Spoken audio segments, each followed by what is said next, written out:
Daily Darbar நேயர்கள் அனைவருக்கும் வணக்கம். இன்னைக்கு உண்மையிலே ஒரு முக்கியமான டாபிக் தான் பேச போறோம். காரணம் என்னன்னா, இது ஒரு சமூக பிரச்சனை அப்படின்னு கூட சொல்லலாம். பொதுவாகவே இந்த யூடியூப் சேனல்ஸ்லாம் நாங்கள்லாம் நிறைய நடிகர்களை பற்றி ஒரு நியூஸ் போட்டோம்னா, அது ஆதரவாகவோ தவறாகவோ ஒரு நியூஸ் போட்டோம்னா, உடனே அது சம்பந்தப்பட்ட அந்த நடிகர்களின் ரசிகர்கள் அப்படியே வந்து பொங்கல் வைக்க ஆரம்பிச்சிருவாங்க. வரிந்து கட்டி கொண்டு வருவார்கள் அப்படின்னு வந்து சொல்லலாம். நம்மளை மட்டும் திட்டாம நம்மளுடைய 7 தலைமுறையும் தோண்டி திட்டுவாங்க.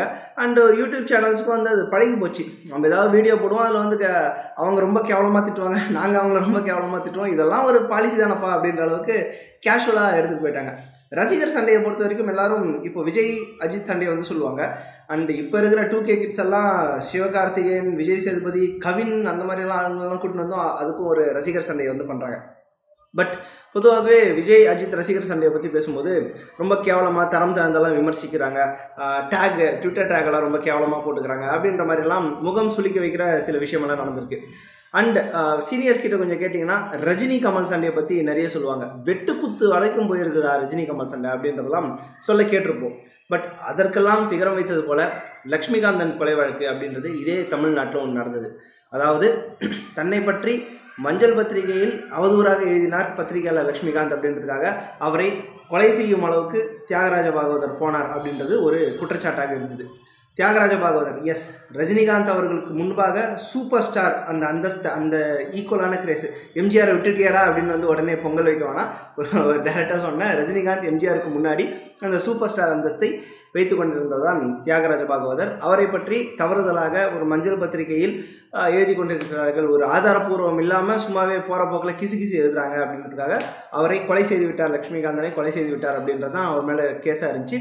அவரை குற்றவாளின்னு ஃபர்ஸ்ட் சொல்லிட்டாங்க. அதுக்கப்புறம் சுதந்திரத்துக்கு முன்பு பிரைவி கவுன்சில்ன்ட்டு நம்ம லண்டனுக்கெல்லாம் போய் ஹை அப்பீல் பண்ணோம். எப்படி நம்ம எங்கள் சுப்ரீம் கோர்ட் ஹைகோர்ட்டுக்கெல்லாம் போகிறோமோ அந்த மாதிரி லண்டனுக்கு போய் அப்பீல் பண்ணி நிரபராதின்னு பட்டம் வாங்கிட்டு வந்தார். அதாவது நடிகர்கள் கொலை செய்யும் வரைக்கும் போயிருக்கிறாங்க அப்படின்னு குற்றச்சாட்டு பார்த்த ஊர் தான் இது.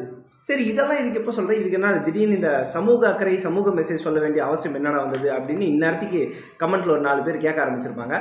உண்மை என்னவென்றால், ஒரு சாதாரண ஒரு பத்திரிகையாளரை தனக்கு எதிராக அவதூறாக எழுதியவரை கொலை செய்து விட்டார் தியாகராஜ பாகவதர் அப்படின்றதான் அப்போதைய கேஸாக இருந்துச்சு. ஆனால் தனக்கு எதிராக எதுவும் செய்யாமல், சொல்ல போனால் தன்னை கடவுள் ஸ்டேட்டஸுக்கு வைத்து கொண்டிருந்த ஒரு நடிகரை, இவனுக்காக என் தலைவனுக்காக நான் உயிரையும் கொடுப்பேன்டா அப்படின்னு சொல்கிற நடிகரை துள்ள துடிக்க கொலை செய்திருக்கிறார் ஒரு நடிகர் அப்படின்றது தான் இப்போய ஒரு ஹாட் டாபிக்கான ஒரு குற்றச்சாட்டாக இருக்கிறது. போலீஸ் அந்த நடிகரையும் கைது செய்துவிட்டார். ஏதோ சாதாரண 3ஆம் கட்ட 4ஆம் கட்ட நடிகர் கிடையாது, டயர் 1 நடிகர். கர்நாடகா இண்டஸ்ட்ரியில் மிக மிக முக்கியமான இடத்தை வைத்து கொண்டிருக்கிற தர்ஷன் அப்படின்ற நடிகர் தான் இப்போது கைது செய்யப்பட்டிருக்கிறார்.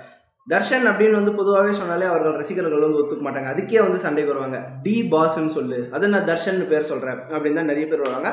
அந்த அளவுக்கு வெறித்தனமான ஒரு ரசிகர் படையை கொண்டவர் தான் தர்ஷன். பட் அவரை கைது செய்கிற அளவுக்கு என்ன ஆச்சு அப்படின்னு வந்து பார்த்தீங்கன்னா, தர்ஷன் அவர்களுடைய பர்சனல் லைஃப்பை ஜென்ரலாக நம்ம பேசக்கூடாது. பட் இந்த கொலை வழக்கு பப்ளிக்கான விஷயம் ஆயிட்டதால அந்த பர்சனல் லைஃப் பற்றியும் நாம் பேசி ஆக வேண்டி வருகிறது. தர்ஷன் அவர்கள் ஏற்கனவே திருமணமாகி செட்டில் ஆனவர் தான். பட் அவருக்கும் பவித்ரா கவுடா அப்படின்றவர்களுக்கும் இன்னொரு தொடர்பு இருப்பதாக பல்வேறு கிசுகளும் குற்றச்சாட்டுகளும் அரசல் புரசலாக வெளிவந்து கொண்டிருந்தது. இந்த பவித்ரா கவுடா அவர்கள் சமீபத்தில் ஒரு பார்ட்டி ஆஸ் பண்ணுறாங்க. பர்த்டே பார்ட்டியாகவும் இருக்கலாம், இல்லை வேறு ஏதாவது பார்ட்டியாகவும் இருக்கலாம். அங்கே அவங்க டான்ஸ் ஆடின விஷயத்தை வந்து ஒரு ரீலாக எடுத்து இன்ஸ்டாகிராமில் வந்து அப்லோட் பண்ணுறாங்க. அதை பார்த்த தர்ஷன் அவர்களுடைய மனைவி ரொம்ப கடுப்பாயிட்டு பவித்ரா கவுடா அவர்களை திட்டியபடி கமெண்ட்ஸில் வந்து திட்டுறாங்க. இது வரைக்கும் அது சாதாரண ஒரு 2 ஃபேமிலிக்குள்ளேயான புகைச்சலான ஒரு விஷயமாகவே இருந்தது. பட் அந்த கமெண்ட்டில் தர்ஷன் அவர்களுடைய ஒரு ரசிகர் அந்த கமெண்ட்டில் எங்கேஜ் ஆக ஆரம்பிக்கிறாரு.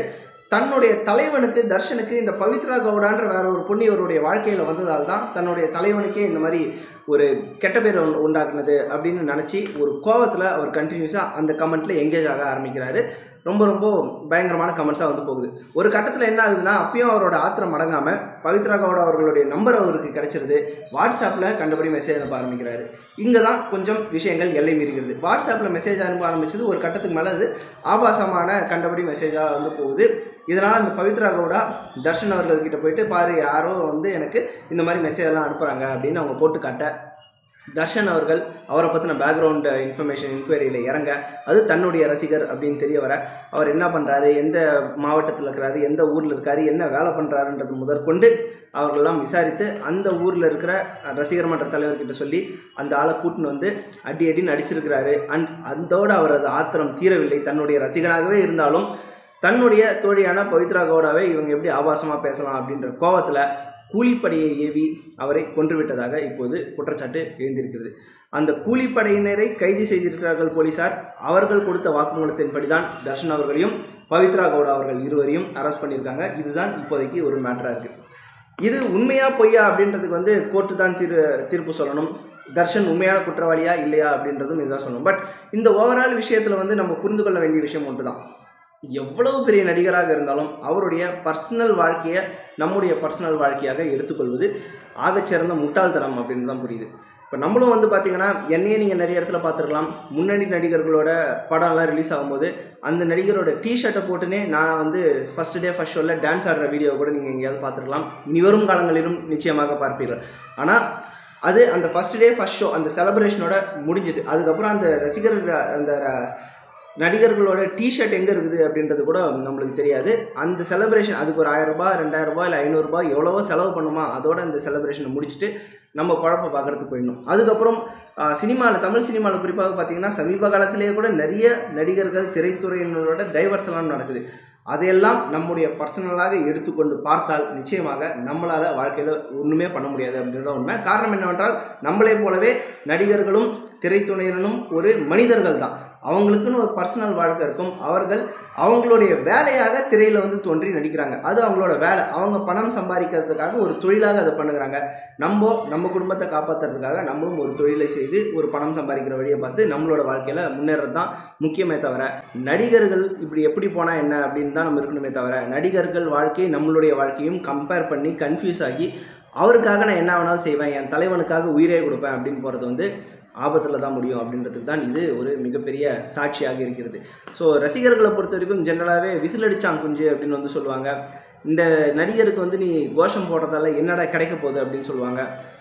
தனிப்பட்ட லாப கணக்கு காரணமாக நடிகர்கள் பின்னாடி சுற்றுறது அப்படின்றது என்டையர்லி டிஃப்ரெண்ட். ஆனால் எந்த விதமான நோக்கமும் இல்லாமல் வெறும் கோஷம் போடுறது தான் என்னுடைய கொள்கை, தலைவனுக்கு காப்பாற்றுறது தான் என் கொள்கை, தலைவனுக்காக நின்று சண்டை போட்டு சோஷியல் மீடியாவில் சண்டை போடுறது தான் என்னுடைய கொள்கை அப்படின்னு இருக்கிறது நிச்சயமாக ஒரு முட்டாள்தனமான ரசிகர்கள் செய்யக்கூடிய காரியம்தான்.